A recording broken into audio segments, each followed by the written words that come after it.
cualquier joven que nos pueda estar escuchando y que su sueño también sea volar, probablemente tenga el mismo problema. Pero yo decía antes que ese reto personal que se marcaba, me imagino que en aquella edad tan joven, y decir, bueno, yo tengo que sacar esto como sea, luego se fueron abriendo puertas, quizás por casualidad, quién sabe, pero lo dicho, la ayuda en el negocio familiar, esa formación complementaria que también le abrió esa posibilidad de un empleo en la Orotava, todo eso daba para ir dando los primeros pasitos en la aviación, Juan.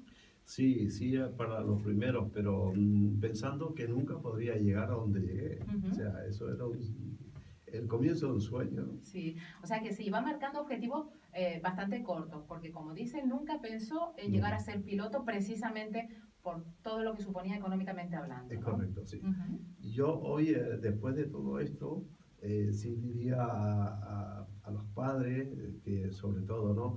Que si su hijo quiere ser piloto, pues, oye, pues, puede hacerlo, que lo puede hacer, porque yo lo hice, Ujú. ¿entiendes? Y en épocas quizás más Más difíciles, ¿no? difíciles, por eso, sí, que se lo permitan, ¿no? O sea, yo no, yo sé que la protección del padre siempre es al máximo en todos los aspectos, pero si un hijo quiere ser, pues cualquier profesión, pues lo que quiera el hijo, eso sí, o sea, yo he disfrutado cada momento de mi vuelo, Ujú. aún teniendo problemas, lo he disfrutado, o sea, Ujú.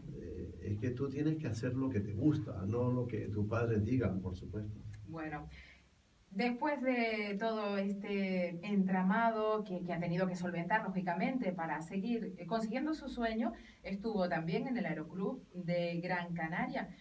Y ahí, por lo que me cuentas, donde ya realmente empezó a creer que efectivamente podía volar, podía ser piloto. ¿O me equivoco, Juan? Sí, ahí es cuando ya mis padres se enteran de que ya yo vuelo. Porque no queda otra, ¿no? No, todavía no sabían nada. Yo me hice piloto privado en los rodeos y ellos nunca se enteraron. Tuve muchísimos problemas a la hora de poder enlazar horarios y de todo esto, pero nunca lo sabían. Ahí cuando ya ellos se enteran que ya yo vuelo, y bueno, ya te puedes imaginar, mi madre eso era terrible, ¿no? Pero pronto me imagino que lo fueron asumiendo poco a poco, ¿no? Sí, pero bueno, le costó muchísimo, tanto es así que hasta que ella tenía su control bien, Ujú. eh, Bueno, se emociona que son momentos especiales y, bueno, y especialmente difíciles. Decíamos que no solo de lo económico, sino que encima, pues eso, no contara con ese apoyo familiar necesario para sacar adelante algo tan complicado en sí, aquella época como ser piloto. No debe ser fácil rememorar sí, todas esas situaciones, Juan. sí, cuando los primeros vuelos, ya después, ya volando, ya profesional, ya tenía que saber que yo había llegado. Ujú. Claro. Bueno, y las vacaciones, todo lo aprovechaba para volar. Allí en Para, Gran Canaria nos decía era más fácil, ¿no? Era más fácil por el tiempo también. Primero que había una pista, el Aeroclub de Gran Canaria se llama Berriel, está antes de Maspalomas, un poco ahí al sur, tiene mejor metrología y tiene más posibilidades de volar continuamente ahí Ujú. que los rodeos. Yo en los rodeos estuve 6 meses para volar 6 horas 25 minutos. Madre O mía. sea que eso ahí ayudaba mucho el tema de Gran Canaria. Y ahí estamos hablando de los años 1974-76, ¿no? Más o menos. 74 al 76, Ujú. sí. Bueno, después de hacer el primer vuelo de piloto privado, precisamente en el 74, en el 76 ya consigue comercial de segunda, ¿no? Consigo después después del privado comercial de segunda, que era lo mínimo minimorum que necesitaba para poder volar de segundo piloto en un avión ya de pasajeros, pero limitado a máximo 12 o 15 pasajeros, algo así, y a Ujú. un peso de 9.000 kilos máximo. Muy bien. Y ya empieza Juan con compañía. Aerocasa fue su primera compañía, ¿verdad? Aerocasa, sí, Aerocasa es una compañía privada que se crea aquí en Canarias cuando España tenía el Sáhara. Primero, antes del Sáhara, llevábamos alemanes los traíamos del Fuerteventura, de Lanzarote y Fuerteventura a La Gomera, le dábamos un paseo por los órganos, que Ujú. es una vista muy bonita Sí. visto desde el frente, y después aterrizamos en La Gomera. Yo te puedo decir que soy uno de los pocos, que sin tener aeropuerto he aterrizado en La Gomera. Cuando en el año 70 y 75, 76, perdón, íbamos a La Gomera después de dar el paseo por la isla, aterrizábamos en la pista, una pista de tierra, que es donde hoy está el aeropuerto. Por supuesto que era una pista de tierra, esto es muy corta, y aterrizábamos ahí, pasaban el día ¿En la isla? en la isla y después de regreso por la noche a Fuerteventura y Lanzarote con los Claro, turistas. que estaba yo tomando esa información de aterrizábamos en La Gomera como si en esa época estuviera el aeropuerto y nada más lejos. Era una pista privada de los Rodríguez López, que son los dueños de Aerocasa. Ujú. Bueno, esa compañía que decía tenía como 7 aviones pequeños y que llevaban poquitos pasajeros, pero bueno, que ahí estaba también, estuvo en la base de Las Palmas y Fuerteventura y hablaba del Sáhara. Cuando España entrega el Sáhara, sí que tuvieron ustedes como pilotos muchísimo trabajo, ¿o no? Sí, cuando España entrega el Sáhara, porque después se consiguió el contrato de Fobucra y claro, Fobucra tenía una pista pequeña que los únicos aviones que entraban eran los nuestros ahí, y volábamos a Fobucra, Esmara, Sidi Ifni, el Ayun, todo lo que era el Sáhara. Y cuando España entrega el Sáhara, ya la compañía vendió los aviones.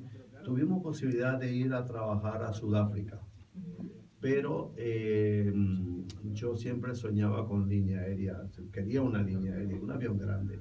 Y entonces creo que la solución no era esa, la solución era irse a los Estados Unidos para después tratar de convalidar en España, en Salamanca. Pero bueno, antes de irnos a Estados Unidos, que fue su siguiente destino, yo me refería a esa situación que vivía el Sáhara y especial para los pilotos, porque contaron con un permiso especial de aviación civil para volar muchísimas horas. Sí, cuando entregamos el Sáhara, después que estuvo el rey en el Sáhara, ahí volamos esos par de semanas, un par de meses mejor dicho, volamos, estábamos autorizados a 300 horas para poder evacuar lo que era Fobucra, Esmara y todo esto. Bueno, 300 horas cada uno evacuando el Sáhara, eso justo como decíamos antes de su siguiente destino, Estados Unidos. ¿Por qué el destino de Estados Unidos fue el siguiente objetivo de Juan Reyes? Cuéntenos. Sí, después me voy a los Estados Unidos para poder tratar de sacar la licencia americana, que era, digamos, el paso precedente para poder convalidar en España, en Salamanca, por la licencia española. Simplemente esta licencia española lo que te daba la capacidad de poder volar instrumental, ¿de acuerdo? Bueno, y me fui a los Estados Unidos, que ahí ya ese día fue, ya sí no tuve dinero, no tenía dinero, tuve que vender hasta mi coche, mi Volkswagen azul que tenía. Que todavía lo recuerda. Que todavía lo recuerdo y que todavía vive, el coche está precioso. Después me fui a los Estados Unidos y hice el comercial americano, el multimotores y el vuelo instrumental.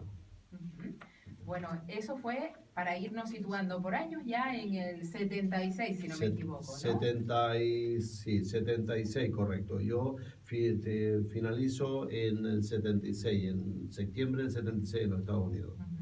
Vuelve a España con esa licencia americana, decíamos, de comercial, multimotores y de vuelo instrumental, en septiembre de ese año, de 1976, para continuar de alguna manera formación de cara a Salamanca, porque ese era el destino final o el objetivo para poder... Ese era el reto final, correcto. Pero después, recala en Madrid, en una escuela, ¿no? Estoy en Madrid, en la escuela Aguado, es una escuela que tenía un teniente coronel de la Fuerza Aérea que preparaba al personal para prepararse libre para después ir a Salamanca a convalidar.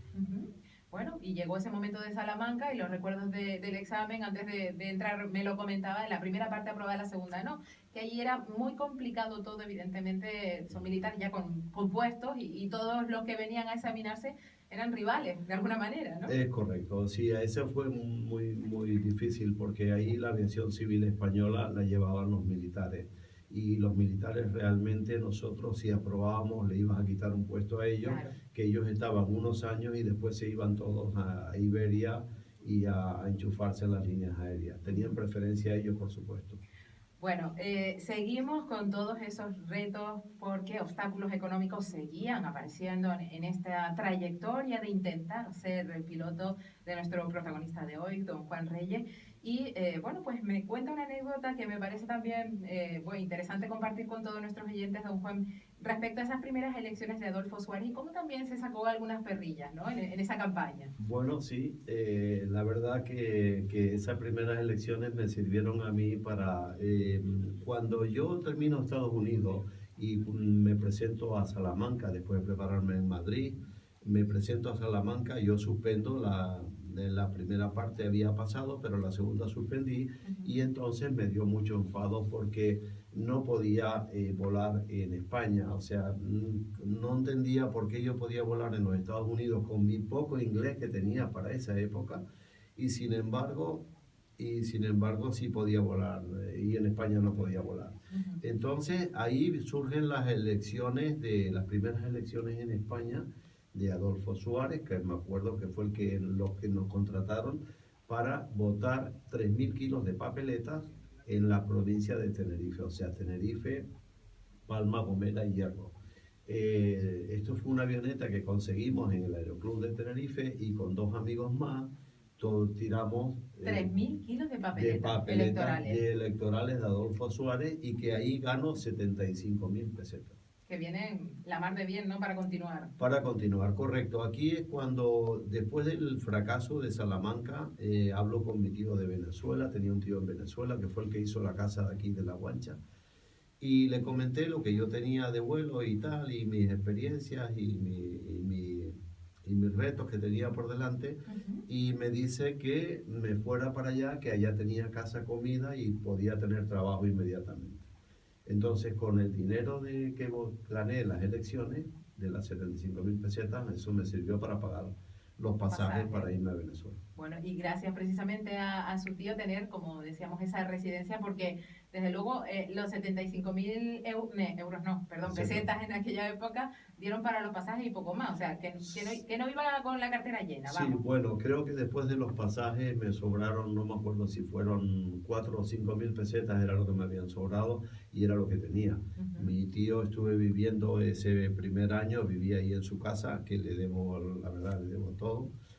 Y él pues me dejaba dinero y al cuarto mes ya empecé a volar en Venezuela, al cuarto mes de estar ahí, ya empecé a volar a Venezuela, empecé a volar allí y ya me independicé, ya me fui a un apartamento alquilado, ya tenía para irle pagando a mi tío también y ya, bueno, pues ya me sentía ya algo más realizado, ¿no? Claro, y porque efectivamente su tío tenía razón, el trabajo apareció, pudo convalidar la licencia americana también por la venezolana privada, creo que lo hizo en el año 1978, 78, y sí. comienza precisamente volando en ese año privado como copiloto, ¿no? Sí, como copiloto, una vez en el